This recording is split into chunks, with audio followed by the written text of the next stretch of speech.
بلاول صاحب اب آپ واپس ہو گئی، آپ کی پوائنٹ آ گئی جی. Thank you mister speaker. Bilawal صاحب پلیز. میرے خیال میں جس ایشو کو آج ڈیبیٹ کیا جا رہا ہے یہ ایکچولی بہت ہی اہم ایشو ہے، اور اگر آپ اپنا وزڈم میں اس ایشو کا حل نکال سکتے ہو تو اس ملک میں جو پولرائزیشن ہو رہا ہے وہ بھی کم ہوگا، ہمارا نیشنل اسمبلی کا ایفیشنسی بھی بہتر ہوگا، آپ کا قانون سازی بہتر ہوگا، جو قانون آپ بنائیں گے وہ ملک کے لیے بہتر قانون ہوگا. میرا خیال میں ہمارا نظر میں the reason why ہمارا اتنا ہائٹن پولرائزیشن ہے کہ ہم ٹی وی شوز میں بیٹھ کے ایک دوسرے سے فزیکل لڑائی کر رہے ہیں، جس عوام کو کے مسائل کا حل ہمارا منسٹر صاحب پارلیمنٹ یا آپ کے پاس منسٹری ہے، آپ کا نمائندہ نے توجہ دلوایا، ان عوام کے مسائل اگر ہم حل کروانا چاہتے ہیں تو حکومت کو اپوزیشن کا رائے لینا پڑے گا، اپوزیشن کا ورژن سننا پڑے گا، مانتے نہیں ہو تو ہمارے خلاف ووٹ کرے. لیکن اگر ہم اس طریقے سے چلتے رہیں گے تو سب سے پہلے آپ کے جو لیجسلیشن ہوگا ان میں کمزوری ہوگی. پوری دنیا میں جب ڈیبیٹس ہوتے ہیں تو ایک سائیڈ اپنا ورژن دیتا ہے، دوسرا سائیڈ اپنا ورژن دیتا ہے. آپ سمجھتے ہو کہ آپ پاکستان کے عوام کے مفاد میں کوئی موقف لے کر آ رہے ہو، اور اپوزیشن بھی سمجھتا ہے کہ ہم پاکستان کے عوام کے مفاد کا ہی ایک موقف سامنے لے کر آ رہے ہیں.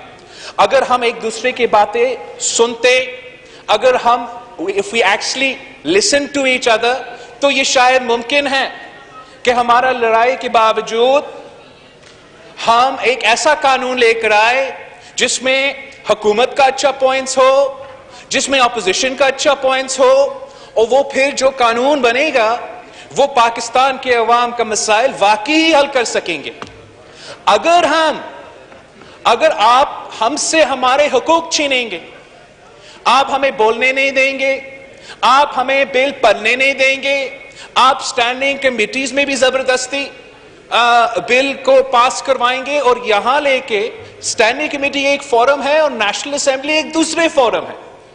سٹینڈنگ کمیٹیز کا ذمہ داری ہے کہ وہ تھریڈ بیر کسی بل کو ڈسکس کرے، کنسنسس بنانے کی کوشش کرے، نہ ہو تو میجورٹی سے پاس ہو، اور پھر ہر ایک ممبر جو اس ہاؤس میں الیکٹڈ ہے، جو کانسٹیٹیوئنسی کا نمائندگی کرتا ہے، ان کا بھی حق ہے کہ وہ بل، نیا بل پڑھے، وہ پرانا بل پڑھے اور وہ اپنا رائے دے. آپ ہم سے یہ حق چھین رہے ہیں، اور چھین کے کیا کیا پاس کروانا چاہتے ہیں.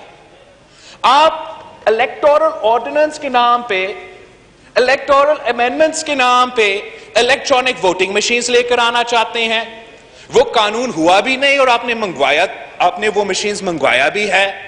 آپ اوورسیز پاکستانی کو حقوق تو ووٹ کر دینا چاہتے ہو، سب چاہتے ہیں کہ وہ جو اوورسیز پاکستانی اس پاکستانی معیشت کو کنٹریبیوٹ کرے، وہ اپنا آواز اس ملک میں، اس سوسائٹی میں پہنچا سکے. لیکن یہ بہت اہم بل ہے، اس کا بہت سے کانسیکوینسز ہو سکتا ہے. آپ کو تھریڈ پیر ہمارے ساتھ بیٹھ کے فیصلہ کرنا پڑے گا. زبردستی آپ یہ بل فورس نہیں کر سکتے ہو. آپ سوچیں، کیا آپ چاہتے ہو کہ آپ کا کانسٹیٹیوئنسی میں، کیا یہ آپ کا منسٹر صاحب جو یہ بل پاس کروا رہا ہے، کیا آپ چاہتے ہو کہ آپ کا کانسٹیٹیوئنسی میں جو فرانس کے رہنے والے ہیں ان کا بھی 10,000 ووٹ پڑے؟ کیا آپ چاہتے ہو کہ لاس ویگس میں جو لوگ رہتے ہیں ان کا بھی ووٹ آ کے سیدھا آپ کا کانسٹیٹیوئنسی میں پڑے؟ ان کو کیا پتا کہ آپ کا کانسٹیٹیوئنسی کے عوام کا مسائل کیا ہے؟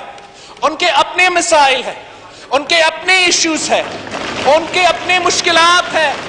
اگر آپ ہم سے بات کرتے، ہمیں انگیج کرتے تو ہم یہ بات مان لیتے کہ اوورسیز کو ووٹ کا حق دو، مگر ان کا اپنا کانسٹیٹیوئنسی ہو، ان کا اپنا ممبر ہو جو آپ کا کانسٹیٹیوئنسی میں آپ سے مقابلہ نہ کرے، وہ دوسرے اوورسیز پاکستانیز کے ساتھ مقابلہ کر کے اس ہاؤس کا ممبر بن کے اوورسیز کانسٹیٹیوئنسی کا نمائندگی کرے.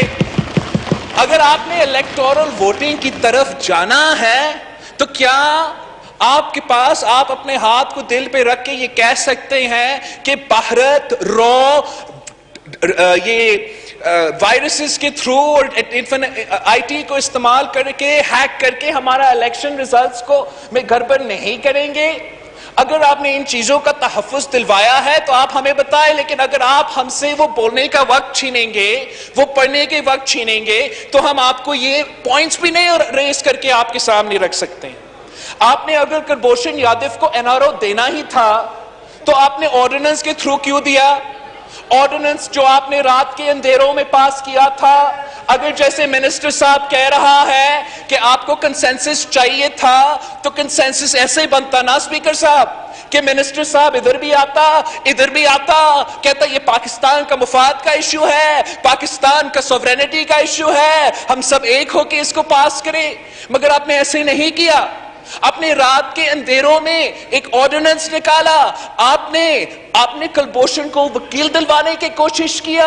آپ جو خود اپنے آپ کو کشمیر کا سفیر ثابت کرنے کی کوشش کر رہے تھے, خود کلبھوشن کے وکیل نکلے, اور وہ بھی پھر آپ زبردستی کرنا چاہتے ہو. آپ اٹھ کے سمجھائیں ہمیں, جیسے لا منسٹر صاحب نے 2-3 منٹ دیا, آپ 2 دن تو دے دے, 2 دن تو دے دے. 2 دن کے لیے تو اس ہاؤس کو سمجھائے کہ کیوں ضروری ہے, تاکہ ہم بھی جا کے نا اپنا کانسٹیٹیوئنسی میں سمجھائے, میں لڑکانوں واپس جا کے سمجھاؤں کہ یہ کیوں ضروری ہے کہ ہم نے کلبھوشن کو NRO دینا ہے. میوچل لیگل اسسٹنس کا کیا کیا کانوٹیشنز ہو سکتے ہیں.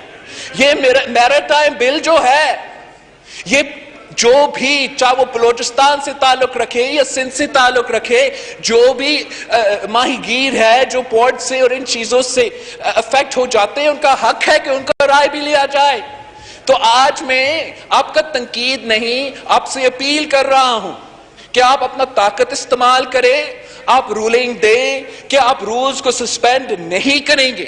اگر ہنگامی ایشو ہو, اگر ایمرجنسی ایشو ہو, اگر کل جنگ ہو رہا ہے, اگر ایک نیشنل ڈیزاسٹر ہے, ہمیں کچھ جلدی میں کرنا ہے, تو ہم ضرور کرنے کو تیار ہوں گے. لیکن آپ اپنا ذمہ داری اپنائیں گے, آپ اس فورم کو بھی صحیح طریقے سے استعمال کریں گے, آپ کمیٹیز کو بھی صحیح طریقے سے چلائیں گے, تاکہ ہم عوام کے مسائل حل کر سکیں اور عوام کے لیے زیادہ مصیبت پیدا نہ کریں. Thank you. شاہ صاحب پلیز. شکریہ جناب اسپیکر. فاضل ممبر نے کچھ نکتے اٹھائے ہیں اور میں نہایت ادب سے ان کا جواب دینا چاہوں گا. کچھ ممبران نے رولز کا حوالہ دیا اور کہا کہ ان رولز کی گنجائش نہیں ہے, اور آپ جو کارروائی بڑھا رہے ہیں وہ رولز کی نفی کرتے بڑھا رہے ہیں. ہمارے minister for parliamentary affairs, minister of state for parliamentary affairs نے ایک بڑا مفصل اس کا جواب دے دیا کہ رولز میں گنجائش ہے. ان رولز کا انہوں نے حوالہ دیا, اور اس حوالے کے بعد انہوں نے گزارش کی کہ جو کارروائی کر رہے ہیں اس کی وجوہات بتائیں کہ ہم کیوں اس طرح کر رہے ہیں.